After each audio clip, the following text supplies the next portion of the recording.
Hingga kini pemerintah Arab Saudi masih terus menginvestigasi penyebab dari insiden Mina yang menyebabkan 717 orang jemaah tewas dan melukai 863 jemaah lainnya.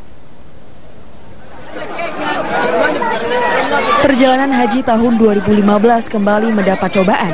Bertepatan dengan Hari Raya Idul Adha kemarin, sedikitnya 717 jemaah asal berbagai negara tewas setelah berdesak-desakan ketika menuju ke lokasi lempar jumroh di Mina, Arab Saudi. Insiden terjadi pada Kamis pagi hari sekitar pukul 7.30 waktu setempat. Saat itu, ratusan ribu jemaah haji sedang beranjak dari Padang Arafah menuju ke Mina setelah sebelumnya mengambil batu di Musdalifah. Rombongan jemaah asal berbagai negara ini terkonsentrasi di jalur 204 menuju ke lokasi lempar jumroh. Namun, jumlah jemaah yang besar ini semakin sesak ketika berjumpa rombongan lain di persimpangan jalan dengan jalur 223. Akibatnya, aksi saling dorong dan desak-desakan tidak dapat dihindari. Cuaca panas yang mencapai 53 derajat Celcius dan dehidrasi membuat banyak jemaah kesulitan bernafas. Beberapa jemaah bahkan terinjak-injak akibat jumlah massa yang terlalu besar. Meski belum ada pernyataan resmi mengenai identitas seluruh korban maupun asal negaranya, kantor berita Iran menyatakan sedikitnya 95 orang warga Iran turut menjadi korban tewas. Sementara 150 orang lainnya luka-luka. Sebagian besar korban tewas diduga berasal dari negara Timur Tengah, Mesir, dan negara Afrika lainnya. Adapun 3 orang warga Indonesia yang turut menjadi korban tewas adalah Hamid Atwitarji dan Sumaniro dari embarkasi Surabaya, Jawa Timur, serta Busyayah Syahel dari embarkasi Batam, Kepulauan Riau. Berdasarkan pernyataan dari Kementerian Agama, insiden ini diduga akibat arus perjalanan jemaah yang tiba-tiba terhenti. Hingga kini, belum diketahui persis apa yang menyebabkan perjalanan jemaah menjadi terhenti, sehingga berujung pada tewasnya ratusan jemaah haji di Mina. Tim Liputan, Metro TV. Tahun ini pemirsa memang menjadi tahun yang penuh dengan tragedi karena ada 2 tragedi sekaligus yang menewaskan hampir ribuan jemaah haji. Sebelumnya ada tragedi krain yang menewaskan ratusan jemaah haji dan kali ini tragedi lempar jumroh di Mina pada hari Kamis kemarin yang juga menewaskan 700-an orang jemaah haji.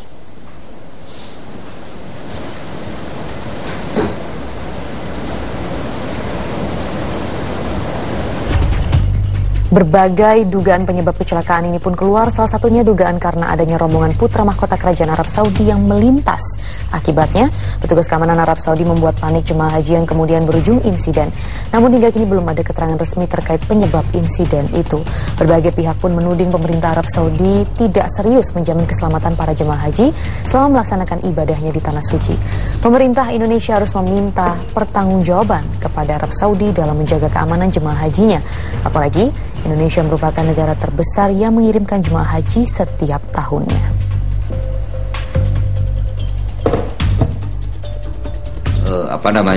Takdir ataupun kecelakaan, eksiden itu kan bisa sebetulnya diminimalisir ya.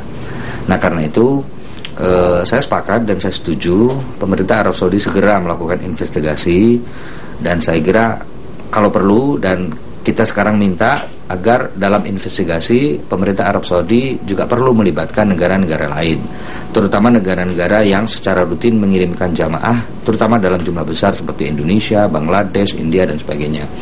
Pembangunan ya di kawasan baik Masjidil Haram ataupun saya kira juga di Masjid Nabawi di Madinah dan juga di lingkungan Arafat, di Musdalifah, dan kemudian di Mina, tempat-tempat di mana terjadi kerumunan jamaah haji dalam jumlah besar, itu sebaiknya yang namanya rehab, renovasi, pembangunan itu harusnya dihentikan. Hasmawati, jemaah haji Indonesia asal Majenis Sulawesi Barat, menjadi salah satu korban yang selamat dalam tragedi di jalur 204 Mina kemarin. Hasmawati menceritakan bagaimana detik-detik mengerikan yang dialaminya saat ribuan orang melintas dan menginjak-injaknya saat melintasi di jalur 204. Awal habis mabit di Mina, di Batu tuh subuh, terus bermalam di itu Mantap 14, habis sholat subuh sarapan, baru kita mau pergi melontar, sekitar ada 2 kilo tuh. Nenek tuh Najamia sama nggak kuat jalan, dia minta tolong sama saya sama kakak, tolong saya simpan di pinggir, saya nggak mampu jalan, temani saya, jangan tinggalkan saya. Saya tak antar sama kakak itu pinggir. Tidak lama kemudian ada 5 menit itu orang hitam itu datang, bergerombolan itu banyak, injak-injak di pinggir, injak-injak. Terus ada orang Indonesia loncat di pagar. Lalu saya bilang, bu naik, saya tidak mampu, saya juga kecepit. Naik, ini tanganku, kamu injak tanganku ini besi, kamu pegangan. Ini saya naik ke bawah, kakak sudah saya sempat, sudah keinjak-injak sama kepalanya, sama diduduki sama orang hitam itu. Lalu saya semprot kasih minum, masih sempat minum, sana kasih kuat kak, kasih kuat, jangan tinggalkan saya, sudah menyeberang, saya sudah selamat ditarik sama itu, manjat pagar saya tinggi, ada 2 meter itu saya panjat. Pertolongan Indonesia itu dia loncat duluan toh, dia loncat masuk ke dalam, baru tangannya dia kasih begini, baru saya pegang injak kaki tangannya, misalnya saya bisa lolos dari maut itu. Kalau Nenek Najamia sama Nema itu tidak tahu bagaimana itu, tapi di situ sama orang hitam sama orang putih itu.